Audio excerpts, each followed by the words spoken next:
अब सवाल ये, समीर जी बताएं कि सिद्धारमैया हर्ट है या रिटायर्ड हर्ट है? देखिए, सिद्धारमैया तो अभी बहुत लोगों को हर्ट करने वाले हैं। अब दिल्ली आए हैं और कल वो जब सीधे कलकत्ता से कर्नाटका से जब वो सीधे दिल्ली आ रहे थे तो मौसम खराब था, तो उनका प्लेन डाइवर्ट हो गया जयपुर, और जयपुर पे फिर उनके एयरपोर्ट पे मुलाकात अशोक गहलोत जी से हुई। तो अशोक गहलोत जी ने उनको सलाह दी होगी कि कैसे, जब उनसे कहा गया था कि मुख्यमंत्री छोड़ो और सचिन पायलट को बनाओ, तो कैसे उन्होंने दांव पे चले थे। तो सिद्धारमैया से उन्होंने कहा होगा तुम इसमें तो फेल हो गए, लेकिन अब यहाँ से दिल्ली जाओगे तो मेरे से कुछ ज्ञान लेकर जाओ कि कैसे कांग्रेस में अपनी बात को मनवाना है। तो हो सकता है अशोक गहलोत ने कुछ उनको कहा हो और उसके आधार पर वो आके बात करें, टिप्स दी हो। और देखिए, कर्नाटक की राजनीति में तो बहुत खेमे हैं। अभी सिद्धारमैया का एक खेमा है जो सिद्धरामैया तय करेंगे उनको कहाँ भूमिका मिलना है। डीके शिवकुमार जो मुख्यमंत्री बनने वाले, वो चाहेंगे कि संगठन में उनकी क्या भूमिका हो। मल्लिकार्जुन खड़गे कर्नाटका से आते, वो तो राष्ट्रीय अध्यक्ष है, वो भी चाहेंगे कि भाई सरकार में और संगठन में मैं राष्ट्रीय अध्यक्ष हूँ तो मेरे लोगों की वहाँ पर हो।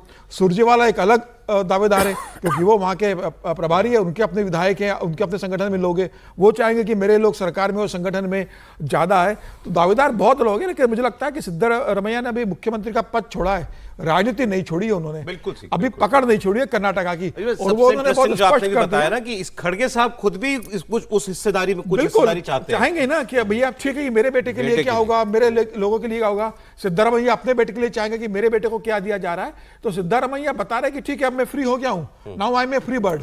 जैसे ममता बनर्जी ने कहा था वैसे उन्होंने कहा ठीक है आपने मुझे फ्री कर दिया है, लेकिन राज्य की राजनीति से मैं फ्री नहीं हुआ हूं, मैं रहूंगा, मैं दिल्ली नहीं आऊंगा, प्रदेश की राजनीति करूंगा। फ्री बर्ड, अब मैं तोते उड़ाऊंगा। हाँ, और अब मैं किसी की नींद उड़ाऊंगा, किसी के तोते उड़ाऊंगा। अब वो क्या करेंगे इसके ऊपर तय है। राज्यसभा वो जाने नहीं वाले, तो क्या उनके हिसाब से पूरा मंत्रिमंडल तय होगा, उनके हिसाब से प्रदेश अध्यक्ष तय होगा। जितनी स्मूथली ट्रांजिशन हो गया, क्या स्मूथली हुआ? नहीं भाई, इस्तीफा तो हो गया ना स्मूथली।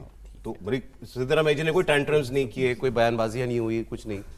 तो उससे पहले उन्होंने जो बीज बोए हैं, जो उन्होंने कास्ट जो सेंसस है उसको एक्सेप्ट कर लिया है, जो बीज बो के गए हैं, वो क्या मतलब आपको लगता है डीके शिवकुमार उसको संभाल पाएंगे? दूसरा, सिद्धारमैया जो है स्टेट पॉलिटिक्स से हटना नहीं चाहते हैं, क्या वो स्टेट में रहकर डीके शिवकुमार को काम करने देंगे? उनका ये कहना है कि मेरे साथ जो हैवी वेट मंत्री थे उनको मत हटाइए। उनका ये कहना है कि डॉक्टर यतीन्द्र जो हैं उनके बेटे, उनको जो है आप डिप्टी सीएम बनाएं। तो ये सारी जब बातें हो रही हैं तो एक बात तो साफ है कि कांग्रेस ने जो कर्नाटका है वहाँ पर एक चीज़ तय कर दी है कि वो लड़ाई एक बार फिर वहाँ पे होगी। उस लड़ाई में मुझे नहीं लगता कि 2028 में चुनाव हैं, 2028 में दोबारा कांग्रेस जो है वहाँ पर जीत के आएगी। इतनी भयंकर लड़ाई कर रहे हैं, बिल्कुल है। जिस तरह की लड़ाई वहाँ दिखाई दे रही है, मुझे नहीं लगता। और ऐसा नहीं है, सिद्धारमैया जिस कास्ट से आते हैं वो 3rd लार्जेस्ट कास्ट है वहाँ पर, और ऐसे में मुझे नहीं लगता। हाँ, तो मुझे लगता है कि वहाँ पर जिस तरह की लड़ाई है कांग्रेस के भीतर, कांग्रेस ने ज़्यादातर जगहें इसी कारण से, हरियाणा इस कारण से लूज़ किया, बाकी जगहें इस कारण से लूज़ की, तो अब कर्नाटका भी इसी कारण से लूज़। सर, ये सब जो गले मिलके मुस्कुरा के राहुल जी इतना उनका स्वागत किया, खड़गे साहब ने जैसे कंधे पे हाथ रखा, क्या है मतलब इस वक्त कांग्रेस आलाकमान क्या महसूस कर रहा होगा? खुशी, रिलीफ, या अभी और बाकी है आगे कहानी? नहीं, दोनों तीनों चीजें हैं। खुशी भी महसूस कर रहे हैं, रिलीफ भी महसूस कर रहे हैं कि एक काम हो गया सो कॉल तरीके से, जैसे आपने कहा कि स्मूथ तरीके से हो गया। मतलब कोई बहुत तमाशा नहीं हुआ कि अड़ी गए हों, नहीं है करके उन्होंने कर दिया, लेकिन ख़त्म हो गया हो ऐसा भी नहीं है। अभी तो चलना है कि कितना होना है। और 3 बड़े लीडर हैं, सिद्धारमैया साहब हैं, शिव कुमार जी हैं, डीके शिव कुमार हैं, खड़गे साहब हैं, फिर जी परमेश्वर हैं, उनको क्यों भूलते हैं हम बार बार, वो भी हैं। तो वो सब लोग होंगे, लेकिन मुझे लगता है पॉलिटिक्स का ये पार्ट ऑफ पॉलिटिक्स है, सब जगह ऐसा होता है, चलती रहती है चर्चाएं, होगा। और ये तो अभी जल्दी है कि कांग्रेस चुनाव हारेगी कि जीतेगी, और कांग्रेस क्या सिद्धारमैया के रहने से जीत जाती?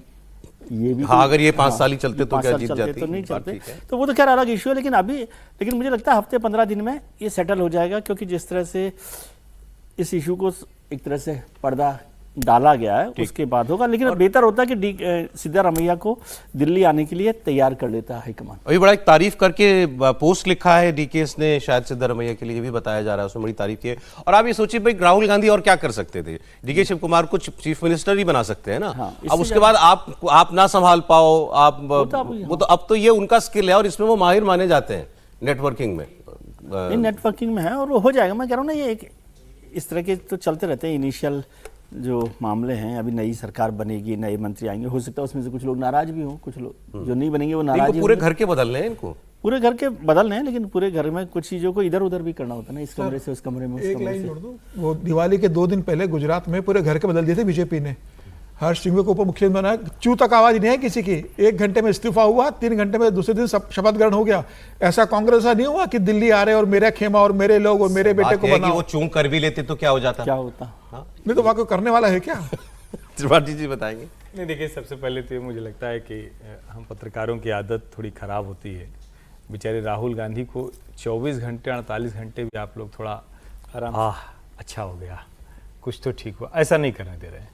शुरू ही वहीं से कर रहे हैं। अरे भाई, इतना बड़ा काम कर दिया।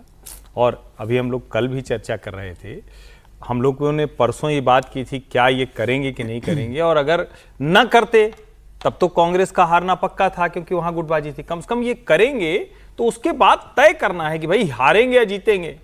अभी तो ये कैसे तय कर सकते हैं? अभी तो एक उन्होंने कोशिश की है, एक निर्णय लिया है।